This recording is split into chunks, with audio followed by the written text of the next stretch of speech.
that retail is dead? Would you say you've seen like a decline in people coming to shop in store? You can't pour from an empty cup, so I need to fill up my cup first, and then I can be there for my team. And my uncle was just like, what, you're gonna be a fashion designer? You're just gonna sell underwear for your rich friends? And I'm like, no. Yeah, no, not many people know. And I had like a double life. So, and also like to work in a the way it worked for my brand is because I started in a supermarket at 4 a.m.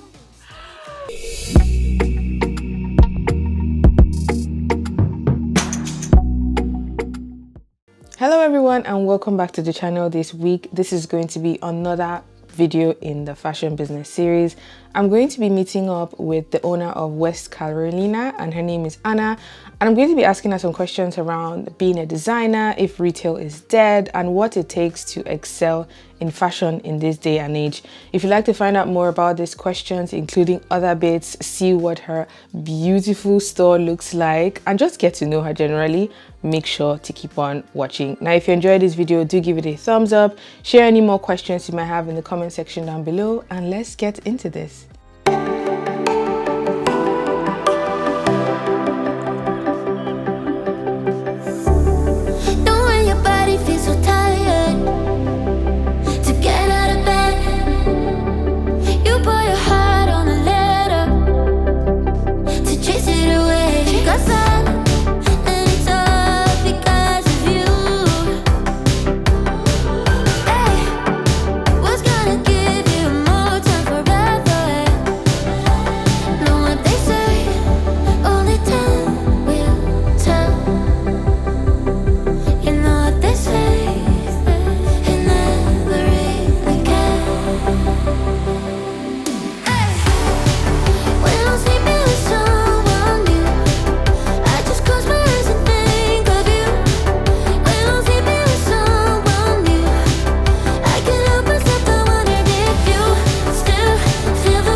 And welcome back. So we've made it to Anna's flat in Hackney, and I have her here with me. Before we get into any of the questions about fashion, design, and how she got started, I'm just curious to know more about you, and I'm sure everybody else is. So would you like to introduce yourself to us? Yeah, so my name is Anna, and I'm from Brazil. I've been living in London for like 13 years now.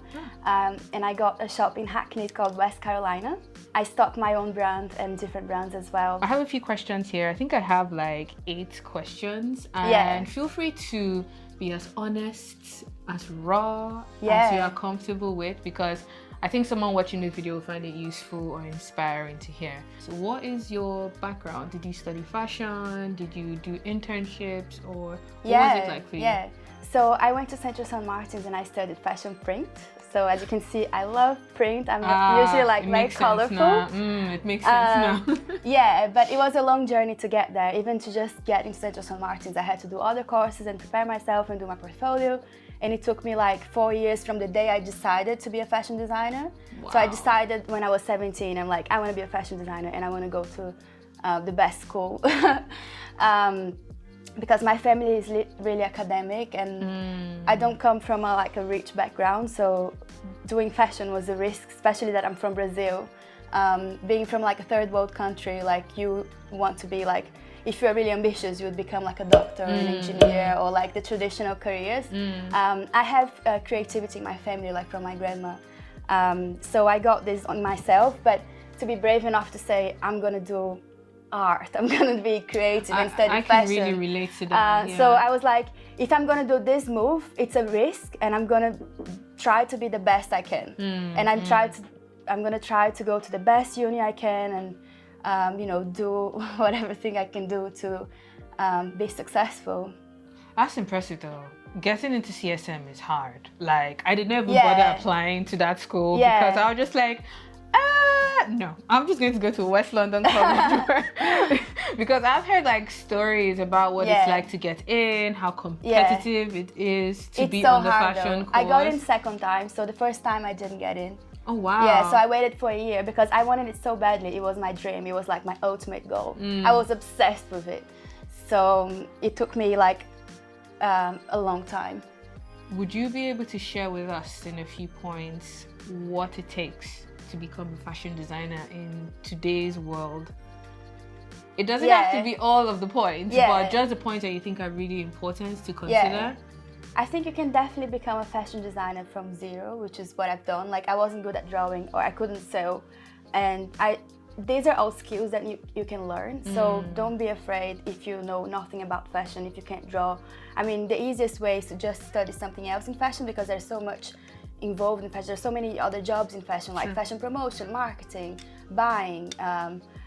When you have your own business, you actually have to do all this. So if you want to know a lot about sewing and so you can manage people, and it's good. I think it's good to have a general idea of everything. But obviously there are other careers in fashion that you don't need to draw or sew, which I couldn't when I started. I could paint when I was like 12. I did like painting classes, and I would paint oil painting, but I wasn't really good at drawing, but there are ways around it. So I just took a lot of short courses and trying to practice on myself, watch a lot of YouTube videos, like a lot of tutorials, and it's a lot of independent learning as well. Like, you can't rely just at university. If you are creative, or if you want to do fashion, you need to. I'm still learning. Like, it's been I started my BTech when I was 19. I'm 31 now, so we're the same age. Yeah. Oh my God, I'm so old. I feel like I want to be 21 forever. It's been over 10 years and I'm still learning, because my main job in my company now is to learn enough so I can teach people, so I can train people and motivate them. That's my biggest thing. I'm always learning, and when watching and reading, and even on my time off, I'm always like listening to some kind of podcast. I'm learning about business, I'm learning about fashion, I'm learning about everything, so I can bring it to my team. But you did mention you're from Brazil. Yes. My husband is Portuguese. I just had to drop that in No there. way! So we've been hanging out here, and we could have been speaking Portuguese, and I had no idea. I was too focused on getting the vibes right. He's Portuguese, so I know like that feeling, that having that support from your family is quite important starting out. Would you say that your family was supportive when you decided to do fashion? Yeah, so when I decided, my family was, my mom was 100% supportive. Oh, that's so nice. Yes, and my grandma as well. So like, I got my talent, I would say, from my grandma, because she's an embroidery artist. She just passed away last year, but I got a tattoo with her signature because she painted as well. I keep saying paints. I'm still not used to her being not being here. So she paints, and she would sign like this, and so her name is Adelia, and she's like my muse. And yeah, so I got it from her, and my mom was 100% supportive. My uncle was not supportive. So like, some parts of my family was not supportive, because I'm not in touch with my dad, so my uncle was like my father figure. And he was like, when my mom moved to London, she couldn't afford more things, like my education, so I went to like private school in Brazil. So my mom moved to London first, and she started working here, and she would like send me money. And then she could, because the pound is way stronger than the Brazilian money, she could afford to take me to like private school. So I grew up with a lot of rich friends, even though I wasn't rich. And my uncle was just like, "What? You're gonna be a fashion designer? You're just gonna sew underwear for your rich friends?" And I'm like, "No." Did you actually say that? He said that to me.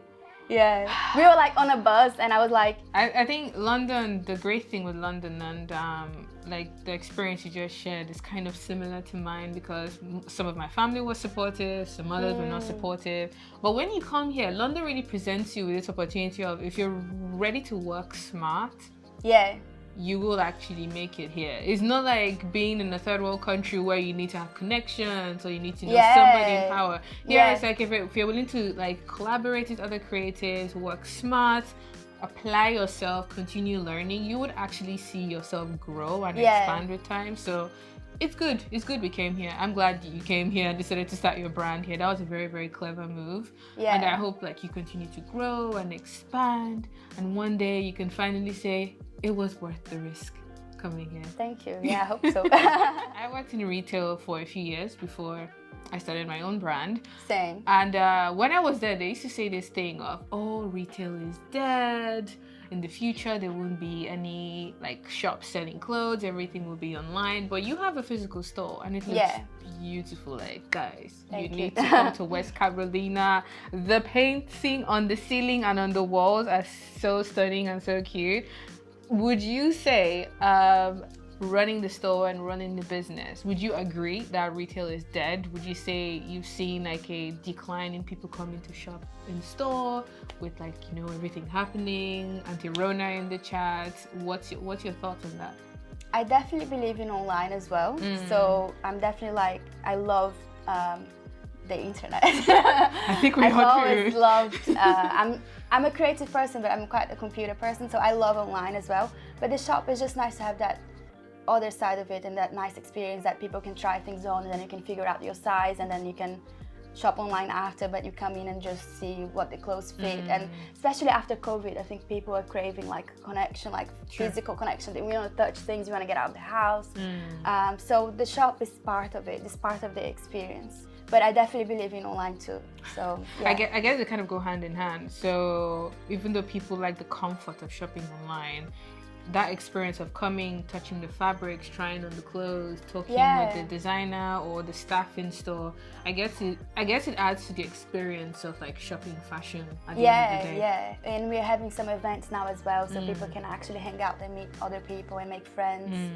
So we're doing like a more like a social aspect of it as well, and building our tribe, or whatever you want to call it, our community. Yeah. Of people who have like, you know, share similar tastes. Yeah, so it's a lot of like colorful people dressed like me, and we all feel at home when we're there because you just see so many people like yourself. And yeah, it's one way to get all the colorful people together. I want to get a bit personal. The next few questions are a bit more personal, and just answer to as much as you're comfortable with. Yeah. Now, as a creative person, I know for a fact that you work from your mind, so your emotions affect your output and the quality of your work. How do you take care of your mental health? What do you do? So I do meditation, I do yoga, I do exercise. I think it's really hard to see a person who exercises and is depressed at the same time because they don't go together. Like if you exercise, you get all the hormones from it and it makes you feel good. So when I don't go to the gym, like last week I was ill and I didn't go, and I definitely feel the difference. So yeah, I am a fashion person and I dress like one, but I'm definitely having entrepreneur lifestyle that I try to hack everything, and you've seen like all my supplements and stuff, I have a bit of a lifestyle of like a Silicon Valley tech entrepreneur dressed as hearts and colorful. But yeah, I definitely focus on that. My morning routine, I'm quite structured, so I like to have a routine and meditate and be healthy and eat healthy. And that's good. Like especially having like a routine, taking care of like your body and your mind. Yeah. Because it helps you to be a better designer, business owner, and be there for your team. That's really cool. Yeah, definitely. You can't pour from an empty cup. So I need to fill up my cup first, and then I can be there for my team and my people. And also working with clothes, you have to look good and look after yourself. Sometimes I just feel like I don't want to dress up or anything, but I do this for work. So everything that I do has an intention behind it.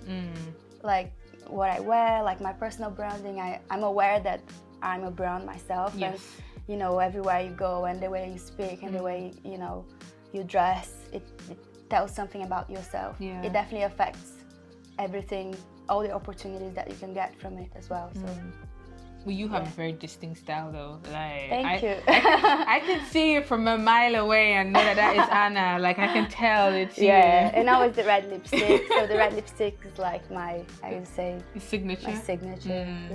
I get a lot of money questions, and I think we should talk about money more as women, as business owners, because it's important. You need to make money. You need to spend money to make money, and people would like to know.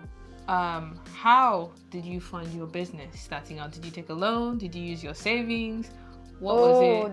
That's such a hard question because I started from nothing, from absolutely nothing. So I went to CSM, and I have a very good CV because I did many internships and worked with designers, worked with like singers, and but when I decided to do my business, I dropped that all off and I took a part-time job. So I have worked in retail like everyone before, like on summer holiday, like when I was still a student, I was working in Selfridges and Jaeger, and like I worked in retail for like years, but I couldn't work in retail or anything in fashion and have my brand and do my brand at the same time. So I had to find a part-time job that wouldn't allow me to work on my brand. And that part-time job was not glamorous at all. So you don't know, but it was in a supermarket. Yeah. No, not many people know. And I had like a double life. So, and also like to work in a the way it worked for my brand is because I started in a supermarket at 4 a.m.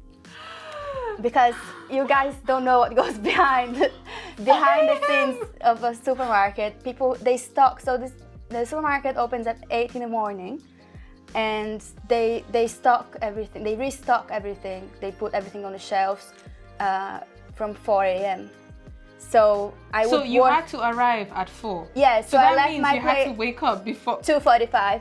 So I woke up at 2:45 a.m. and then I got ready, and then I arrived at work at 4 a.m. and then I had the so it's not the Posh supermarket, it was just at Lidl. So it's a lie. Yeah. No. So you would not imagine. You see me, you think I'm like a princess. Honestly, I would have never guessed. I swear, I would have never guessed. Yeah. Wow. I'm like girl power. But oh my god. The things you do, like you gotta do what you gotta do, and a job is a job. And it was like, so I did that. So I would work at Lidl from 4 a.m. until midday. Like 12:30, carrying like heavy boxes. I was the fittest version of myself. I was so fit because I was carrying like this heavy, like 10 kilograms boxes Your of arms. Yeah, it was a workout. I was like unloading, they unload the truck with like all these boxes, and who is gonna take it from them? The people who work there, and you don't see that. So I would be like carrying like toilet paper around and like all these boxes. You look so shocked. Honestly, I really and don't know banana this about boxes. you. Yeah, I was carrying banana boxes and stuff. And then I remember because I started 4 a.m. and I got really tired at some point. And then I begged them to start at 5:30, because if you work in the bakery, you start at 5:30, you don't start at 4. So they let me work in the bakery. So I was like, I had to work in this walk-in freezer, go inside the freezer, get all these boxes of like croissant, cookies, bread, sourdough bread, and my job was to put this all in the oven and then put them out. So so I worked from either 4 a.m. with all the heavy boxes or 5:30 in the bakery, and then until like 12:30. And then I would go home, take a nap, and then from 3 in the afternoon I started working on my brand until like 8 or 9. Then I had to go to sleep because I had to wake up at 2:45 to go back to work. Oh my gosh. And that went for 6 months. And I had a goal that was my 6 months, like, to break through. I'm on a 6 months to break through now in my business, but I'm not working as hard like that. But I usually have like unrealistic, crazy goals in a period of 6 months, and then your brain releases adrenaline for you to complete it, because it's so. You need to have like big goals that you even your friends, everyone would be shocked. Because then I guess if it doesn't scare you, it's not worth chasing, because then it motivates you and it pushes you. Yeah. Especially when you work for yourself and you don't have somebody telling you what to do. It's very challenging to manage your own self. That I totally agree with. So I guess being strict and having deadlines is a way to keep you going forward, progressing, and like pushing yourself to do things that are out of your comfort zone. Yeah, so then after that, I was just gonna have a website and e-commerce, and then I applied to this design competition, and then I got my shop through a design competition. Yeah, so I got my shop by accident. It came totally out of nowhere. Wow. Yeah. But this is the kind of stories I like to hear though, because someone would watch this video and be like, I mean, if Anna did it, I can do it too. Yeah. I was going to that's really going to inspire someone, and I think that's just, you should be very proud. Yeah. You should be really proud of Yeah, yourself. sometimes I forget all my journey, so this is reminding Yeah, me, you should be but that very, was very that proud of was in yourself. 2018. So it's been 3 years that now I feel quite comfortable and privileged to be to even forget about that. Oh my gosh, thank you, Anna. This has been so good. I have been shocked, inspired, I have laughed. Thank you. I'm sure people on the live and people on YouTube would enjoy this video. For anyone who is just seeing you for the first time, where can they find you? Do you have a website? Are you on the gram? Yeah. Any links you want to Yes, drop? so you can find me on Instagram. It's _West Carolina.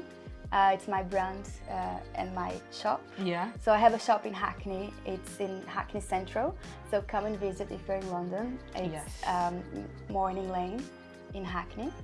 And my website is west-carolina.com. Ah, cool.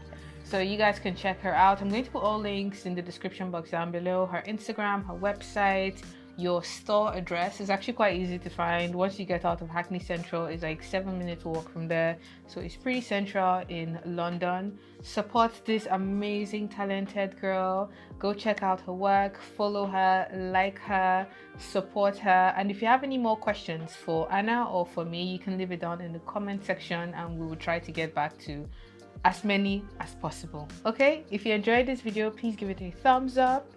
And I'll see you guys next time. Now, there's something I always say on my channel, and it's a phrase, and I'm making it become a thing. Have a good morning, afternoon, and evening wherever you are. Bye. Bye. Thanks for watching. That's impressive. Oh my gosh, the story though. Yeah. How did you? I'm trying to think of a title. You have to put yourself out there. I'm already thinking of a title for this video. From working at Lidl to having her own shop at Hackney. Ooh.